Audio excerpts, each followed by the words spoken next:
Dear students, once again I am present in the contingent part of the chapter that I have taught you. I am not regularly coming to take your class, and the reason is very clear that I don't have much time to spend on this allocation, but I feel the problem of yours also, so I try my level hard to come back to you as soon as possible. So let us try to see the things that we have studied now. पीछे हम लोग पढ़ चुके हैं, तो आज हम लोग पढ़ेंगे डबल डिस्प्लेसमेंट रिएक्शन। अब डबल का मतलब क्या होगा? डबल का मतलब दो, तो दो का जब डिस्प्लेसमेंट होगा तो दो कौन होंगे?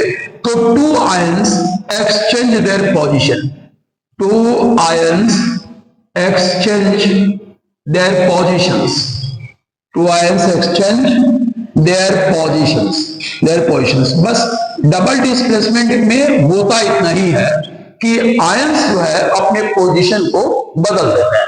जैसे हम सिंपल एग्जांपल लेते हैं, AgNO3 एंड प्लस NaCl, ये एक्वस सॉल्यूशन। मैंने आपको बताया कि अगर आप AQ नहीं लिखेंगे तो ये इक्वेशन गलत हो जाएगा, क्योंकि सॉलिड सोडियम क्लोराइड और सॉलिड सिल्वर नाइट्रेट में कोई रिएक्शन पॉसिबल नहीं है। तो यहां हम लोग इनको सॉल्यूशन लेते हैं। अब आयन एक्सचेंज करेंगे, तो कौन सा आयन है? यहाँ प्लस आयन है, ये माइनस है, ये प्लस है, ये माइनस है। अपना अपना पोजीशन बदलेंगे, तो पोजीशन बदलने के बाद क्या आ जाएगा? आपका AgCl आएगा और यहां आ जाएगा NaNO3। और AgCl क्या है? प्रिसिपिटेट है, ये प्रिसिपिटेट है, और NaNO3 एक्वस सॉल्यूशन में प्रेजेंट होगा, अर्थात सॉल्युबल होगा। तो प्रिसिपिटेशन क्या होता है? When two salt solutions are mixed together and a solid mass is thrown out of the solution, this reaction is called precipitation reaction. Once again, ध्यान से सुनिए, प्रिसिपिटेशन रिएक्शन क्या होता है? When two salt solutions are mixed and a solid substance is thrown out of the solution, it is called precipitation reaction, and the solid substance is called precipitate. ये precipitate होता है। तो यहाँ हमारा precipitate है, इसमें आपको कलर लिखना ही होगा, तो व्हाइट कलर इसका होता है, ये precipitation रिएक्शन है। तो double displacement reaction normally precipitation reaction ही होता है, लेकिन यहां जो शर्त है कि सॉलिबिलिटी प्रोडक्ट से बड़ा आयनिक प्रोडक्ट होना चाहिए, जो आपको नहीं पढ़ना है इस क्लास में, क्लास 11 का कॉन्सेप्ट है। तो लेकिन आप यहां जो पढ़ना है उसमें आप इतनी बात को समझिए कि ये ले करके प्रिसिपिटेशन रिएक्शन ही डबल डिस्प्लेसमेंट रिएक्शन का एक पहचान है। एक रिएक्शन यहाँ की एक कॉमन रिएक्शन और है, BaCl2 प्लस सोडियम सल्फेट। मैंने आपको बताया कि यहाँ एक्वस लिखना जरूरी है, क्योंकि सॉलिड केस में ये रिएक्शन नहीं चलता।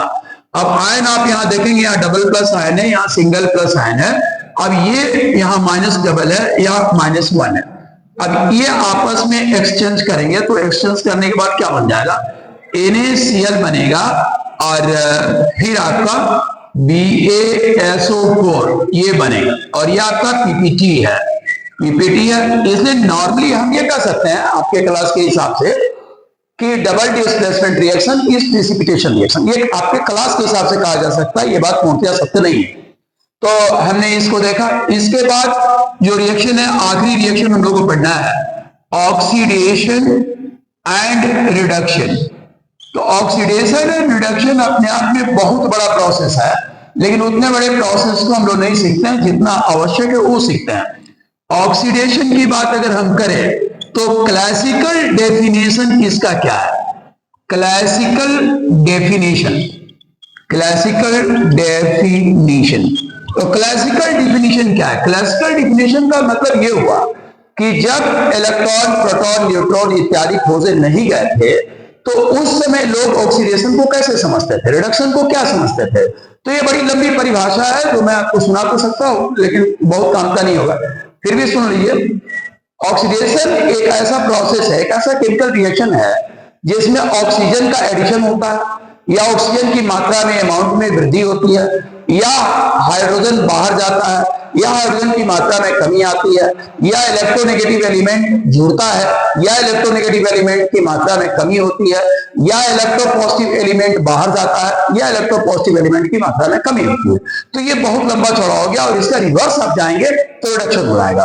तो इन प्रोसेस अगर कहा जाए तो ऑक्सीडेशन में जो होता है उसका ही उल्टा रिडक्शन होता है। तो यहां हम लोग ऑक्सीडेशन को ऑक्सीजन एंड हाइड्रोजन के टर्म में डिफाइन करते हैं।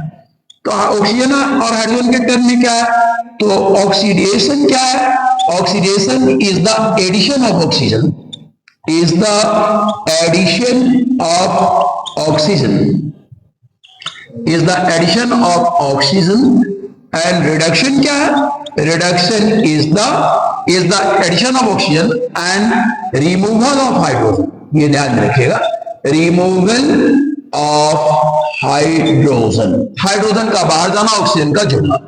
रिडक्शन क्या है, is the addition of hydrogen और removal of oxygen, removal of oxygen. और बोर्ड की परीक्षा में इसको ज्यादातर पूछा जाता है क्योंकि एक क्लासिकल कॉन्सेप्ट है, पुराना कॉन्सेप्ट है।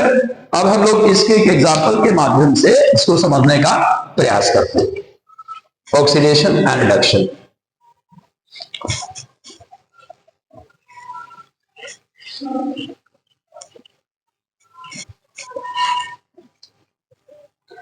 तो यहां हम रिएक्शन एक देखते हैं, क्यूप्रिक ऑक्साइड है, CuO है, और इसके ऊपर हम हाइड्रोजन गैस को प्रवाहित करते हैं तो क्या मिल जाता है, कॉपर मिलता है और H2O मिलता है।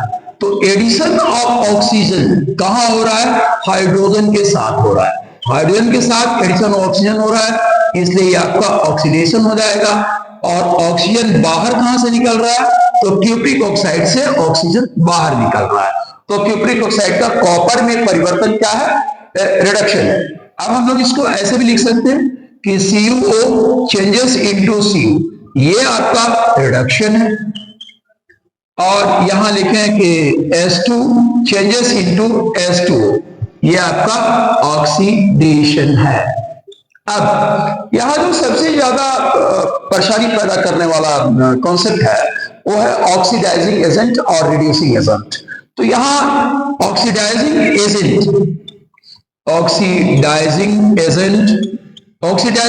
को शॉर्ट में, या इसका दूसरा नाम होता है ऑक्सीडेंट, ये ऑक्सीडेंट है। और रिड्यूसिंग एजेंट का दूसरा नाम क्या होता है, रिडक्टेंट होता है, रिड्यूसिंग एजेंट। इसका दूसरा नाम होता है रिडक्टेंट, ये रिडक्टेंट कहलाता है। जैसे हम लोग वेरिएबल मैथमेटिक्स में बोलते हैं, और वेरिएबल का को शॉर्ट में या दूसरा टर्म उसका है वेरिएट, वो ज्यादा सुंदर लगता है लेकिन। तो यहाँ ऑक्सीडाइजिंग एजेंट और रिड्यूसिंग एजेंट का जो सिंपल डेफिनेशन है वो यही है कि जो ऑक्सीडेशन में मदद करे ऑक्सीडाइजिंग एजेंट है, जो रिडक्शन में मदद करे वो रिड्यूसिंग एजेंट है। तो मदद करे ये बात समझना ज्यादा दिक्कत होता है। तो इसका टेक्निकल पहलू क्या है कि ऑक्सीडाइजिंग एजेंट वह है जो रिडक्शन में जाता है और रिड्यूसिंग एजेंट वह है जो ऑक्सीडेशन में जाता है। अब आप बहुत अच्छे से डिसीजन ले लेंगे। यहां आप देख रहे हैं कि क्यूप्रिक ऑक्साइड रिडक्शन में जा रहा है, इसलिए क्यूप्रिक ऑक्साइड क्या है, आपका ऑक्सीडाइजिंग एजेंट है या ऑक्सीडेंट है। और हाइड्रोजन क्या है, ऑक्सीडेशन में जा रहा है, इसलिए ये रिडक्टेंट है। एक बात फिर देखें, ये बड़ा महत्वपूर्ण जगह है, इसको समझना बहुत जरूरी है, अन्यथा एग्जाम में गलती हो जाएगी। ऑक्सीडाइजिंग एजेंट वह है जो रिडक्शन में जाता है, रिड्यूसिंग एजेंट वह है जो ऑक्सीडेशन में जाता है। यहां हम लोग क्या देख रहे हैं, क्यूप्रिक ऑक्साइड कहां जा रहा है, कॉपर में बदल रहा है। क्यूप्रिक ऑक्साइड जो है रिडक्शन में जाता है, इसलिए ये ऑक्सीडेंट होगा। हाइड्रोजन ऑक्सीडेशन में जाता है, इसलिए ये रिडक्टेंट होगा। Is it clear to you? ये आपको समझ में आ गया होगा। अब हम लोग इलेक्ट्रॉनिक डेफिनेशन इसका देखें कि इलेक्ट्रॉन के लेवल पर ऑक्सीडेशन क्या है और रिडक्शन क्या है। ठीक है, तो let us see modern definition of oxidation. ये मॉडर्न डेफिनेशन है, modern definition in terms of electron. ठीक है। तो चूंकि इन टर्म्स ऑफ इलेक्ट्रॉन हम इसको दिखाते हैं, इसलिए इसका नाम रखा गया electronic definition. Electronic definition, electronic definition ये हम लोग देखते हैं। तो ऑक्सीडेशन रिडक्शन क्या है? ऑक्सीडेशन है आपका लॉस ऑफ इलेक्ट्रॉन और रिडक्शन है गेन ऑफ इलेक्ट्रॉन। बहुत छोटी परिभाषा है। तो हम लोग देखते हैं oxidation, loss of electron, loss of electron, और रिडक्शन क्या है? रिडक्शन है हमारा gain of electron, gain of electron. ये ऑक्सीडेशन है और ये हमारा रिडक्शन है। तो अब हम लोग यहां थोड़ा सा ब्रॉड स्केल पर चीजों को समझते हैं कि जितने मेटल होते हैं, ये सारे मेटल क्या है? Metal is electro positive, metal is electro positive, metal is electro positive. ये वर्ड जो आप देख रहे हैं इलेक्ट्रो पॉजिटिव, ये वास्तव में कंपाउंड वर्ड है। तो कंपाउंड वर्ड है तो दो वर्ड से मिलके बना होगा। तो दो वर्ड कौन है? Electron plus positive, electron plus positive, इसी से ये टर्म बना हुआ है। तो कहने का मतलब कि मेटल पॉजिटिव आयन का निर्माण करता है, कैटायंस बनाते हैं। तो किसके माध्यम से बनाते हैं? इलेक्ट्रॉन के माध्यम से बनाते हैं। अब आपको मालूम है कि एटम में जितना इलेक्ट्रॉन उतना प्रोटॉन है, तो इलेक्ट्रॉन जब तक बाहर नहीं निकलेगा पॉजिटिव चार्ज आएगा कैसे? इसलिए ये इलेक्ट्रॉन लॉस करते हैं। तो जितने भी मेटल हैं, metal loose electron, metals loose electron, metal electron lose करता है। अर्थात हम कह सकते हैं कि metal undergoes, metals metal undergo oxidation. अब जो ऑक्सीडेशन में जाएगा वो काम क्या करेगा? अपोजिट वर्क करता है, रिड्यूसिंग एजेंट का काम करता है। तो जितने मेटल है ये सभी मेटल क्या है? Metal is reducing agent, metal is reducing agent. ये हमको ध्यान में रखना है। शॉर्ट क्वेश्चन बनता है इसका 1 नंबर का कि मेटल क्या है? ऑक्सीडाइजिंग एजेंट है, रिड्यूसिंग एजेंट है। तो हमको ये मालूम होना चाहिए कि मेटल हमारे रिड्यूसिंग एजेंट्स होते हैं। आज इस क्रम में एक एग्जांपल और हम लोग देखते हैं।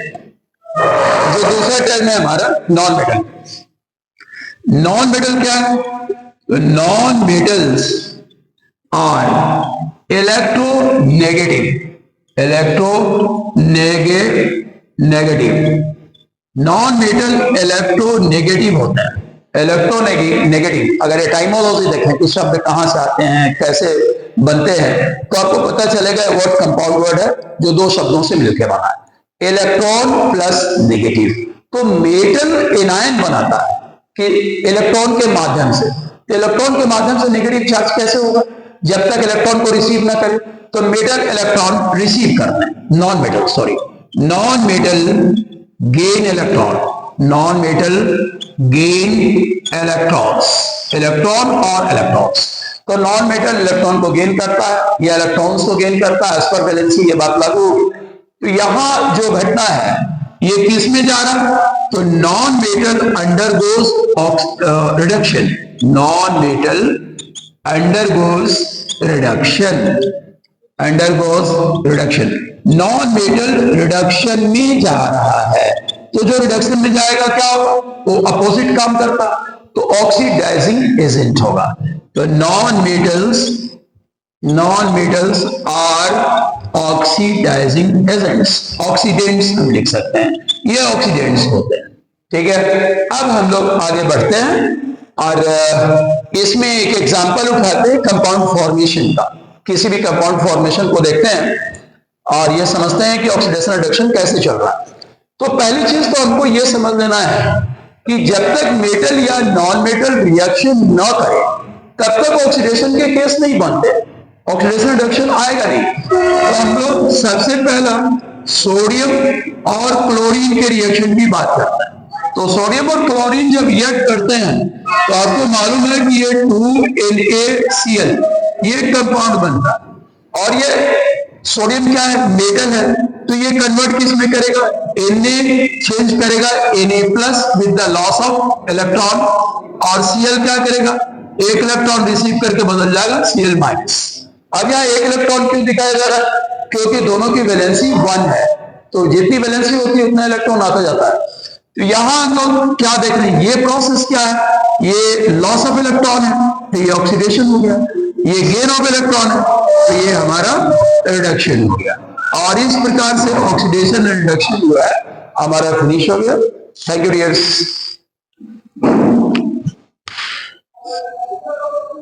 ये